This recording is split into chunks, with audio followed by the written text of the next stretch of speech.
प्रणाम, मैं शांभवी यादव। स्वागत है आप सभी का मेरे YouTube चैनल पे योगा विद शांभवी में। आज की वीडियो में हम करना जा रहे हैं सूर्य नमस्कार। साथ ही हम जानेंगे कि सूर्य नमस्कार करने का सही तरीका क्या है, उचित समय क्या है, उचित दिशा क्या है, और साथ ही हम जानेंगे उसके कुछ लाभ, कुछ कॉन्ट्राडिक्शंस, हानियाँ, और किन लोगों को करना चाहिए और किन लोगों को नहीं करना चाहिए। तो आइए शुरू करते हैं सूर्य नमस्कार का अभ्यास। सबसे पहले हम उसके बारे में समय जान लेते हैं कि सूर्य नमस्कार का समय क्या होता है करने का। सुबह का समय और शाम का समय सही बताया जाता है सूर्य नमस्कार को करने का। साथ में सूर्य नमस्कार करने के लिए आपको अपना फेस हमेशा जिस तरफ सन हो उस तरफ करना चाहिए, सूर्य हो जिस तरफ उस तरफ करना चाहिए। तो आइए हम जानते हैं सूर्य नमस्कार के लाभ के बारे में।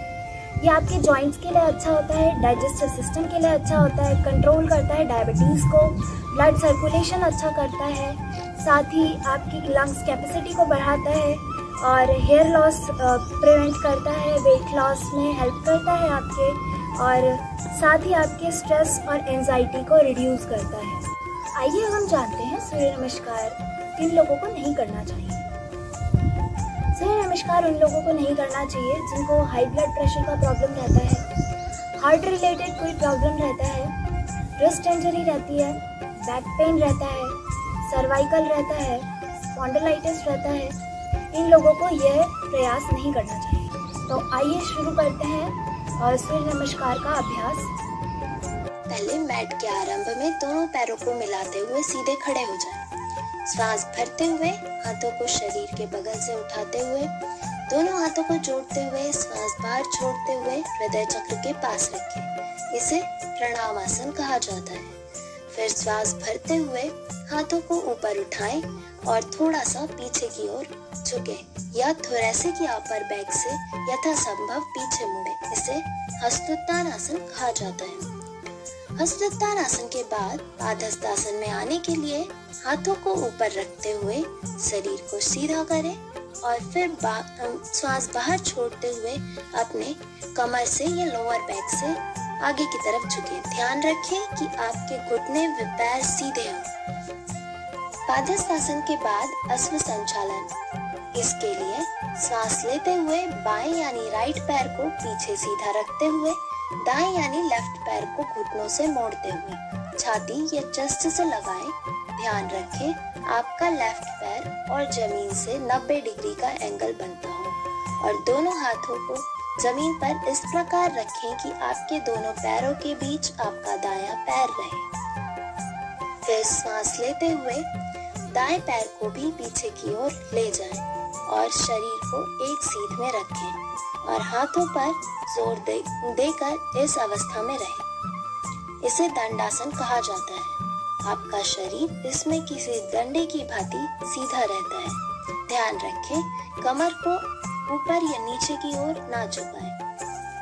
अब धीरे धीरे सांस लेते हुए घुटनों को जमीन से लगाएं और श्वास छोड़ते हुए छाती और हाथों को जमीन से लगा लें और कूल्हों को यानी हिप्स को जमीन से ऊपर ही रखें। इसे साष्टांग नमस्कार कहा जाता है। अब कूल्हों यानी हिप्स को भी जमीन से लगाएं और क्योनियों को कमर से चिपकाते हुए हाथों के पंजों के बल छाती को ऊपर की तरफ उठाएं। गर्दन को ऊपर की ओर उठाते हुए पीछे की ओर ले जाएं। इसे भुजंगासन कहा जाता है। अब क्योनियों को मोड़ते हुए छाती के बगल में रखें और फिर छाती और ठोड़ी को भी जमीन से लगा लें। फिर श्वास छोड़ते हुए कूल्हों यानी हिप्स को ऊपर उठाएं और पैरों की एड़ियां जमीन पर टिकाए रखें और हाथों को सीधा जमीन पर टिकाए रखें। किसी पर्वत की भांति या किसी पर्वत के आकार का शरीर बनाएं। वापस अश्व संचालन आसन में आ जाएं, पर इस बार आपका जो बायां पैर है वो आगे की तरफ होगा और दायां पैर पीछे की तरफ रखेंगे। इसके बाद आप पादहस्तासन में आने के लिए आपका बायां पैर भी आगे लाते हुए दोनों हाथों के पास ले आएंगे और श्वास छोड़ते हुए आगे की तरफ झुकेंगे। इसके बाद शरीर को ऊपर की तरफ उठाते हुए सीधा करते हुए श्वास लेते हुए पीछे की ओर मुड़ेंगे हस्तोत्थानासन में।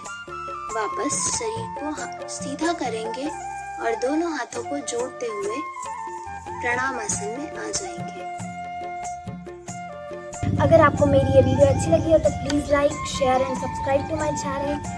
और साथ ही आप मुझे कमेंट सेक्शन में बताइए कि आपको मेरी नेक्स्ट वीडियो किस टॉपिक पे चाहिए। Thank you for watching.